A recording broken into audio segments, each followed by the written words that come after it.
Hi friends, welcome to my channel.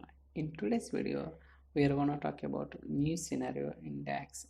So please try to watch all my previous videos so that you'll get more understanding on different technologies like SQL Server development, performance tuning, Power BI and DAX, and integration services. Now we'll go to the Power BI desktop. There you can understand today's video demo. So for timing, already I have designed the report. So I'll try to explain what are the steps I have followed to design this report and all.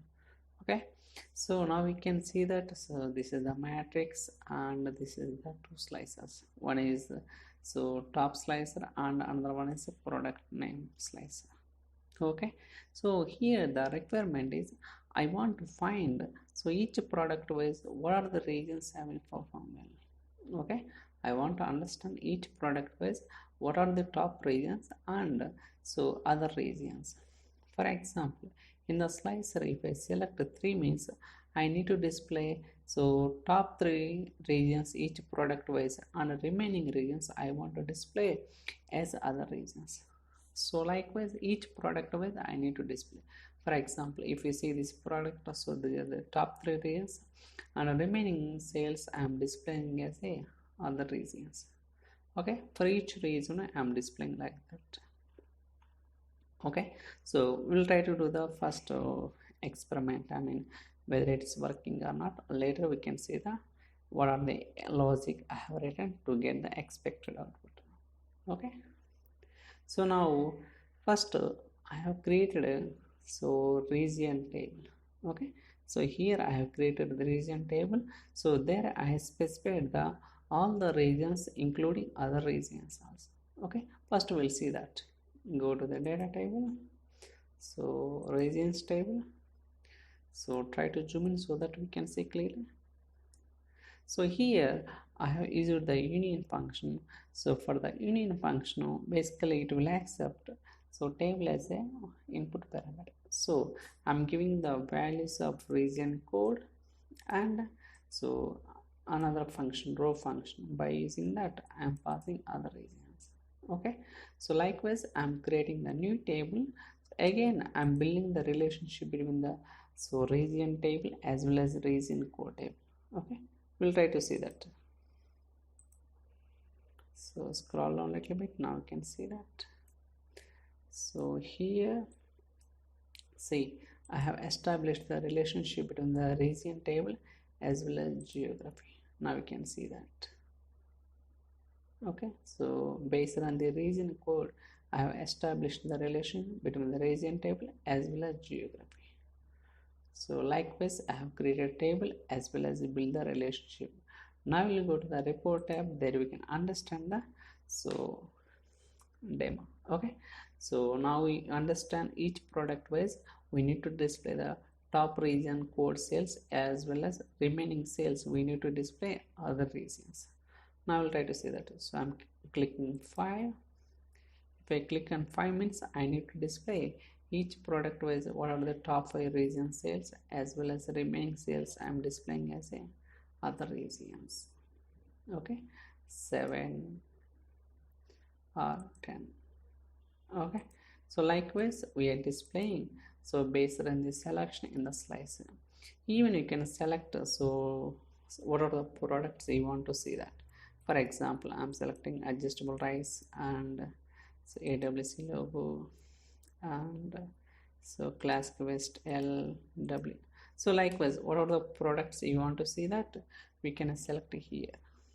Okay, now we can see the each product wise their sales and other region sales. But here there is a small issue.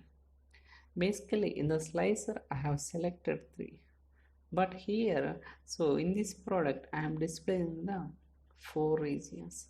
It means that if you notice here these 2 regions having the same sales. Okay, so AU and CA regions having the same region sale. So that's why you were able to see the 4 here actually, but in my slicer I have selected 3 only, but due to the same sales for these 2 regions there are 4 rows are displaying. Okay, so this issue has been resolved in the upcoming videos. For timing, so I'm just keeping as it is. Okay, in the future videos I will try to explain how to resolve this issue. Okay, so now we'll try to understand so what kind of expressions I have written to get this expected output. Go to demo measures, so result, try to zoom in so that we can see clearly. So here I have declared a couple of variables, so I'll try to explain each and everything. Okay, so in the first variable, so I have declared selected ranking. In this, so we have the slicer, okay, top 3, 7, 10, like that.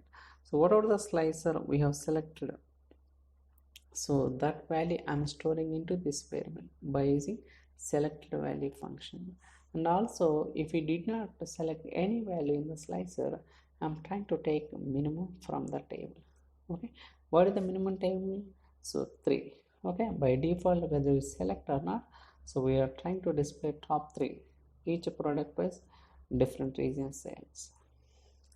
And so in the second variable I'm trying to capture so what are the region codes. Okay, so in the table how many regions are there, I'm trying to capture. In the third variable I'm trying to find the ranking for each region code wise, so based on the descending order. Okay, in the third variable I'm trying to find the ranking based on the sales amount in descending order. So in the fourth variable, so here I'm trying to subtract from the total region codes minus selected regions code. It means that, for example, I have 10 region code sales, means first whatever the slicer we have selected, it means that whether it is 3 or 5, 7, so it means that 10 minus 3 is 7. So those 7 sales I am displaying into this variable. And finally, so I have declared one more variable. So here I am doing some conditional validation. And finally, I'm checking whether the product is there or not. If the product is available, at least one product I am writing. So returning this variable, otherwise total sales. Okay. So likewise, I have written this expression. So it's working. So but the issue is only, so there are some cases, some regions having the same sales amount. For that I need to give the solution in upcoming videos. So I think that's all for today's video. So if you have any questions or queries, you can send me an email or drop your comments in the comment section so that I'll try to reply as soon as possible. Thank you so much for watching. Thank you guys.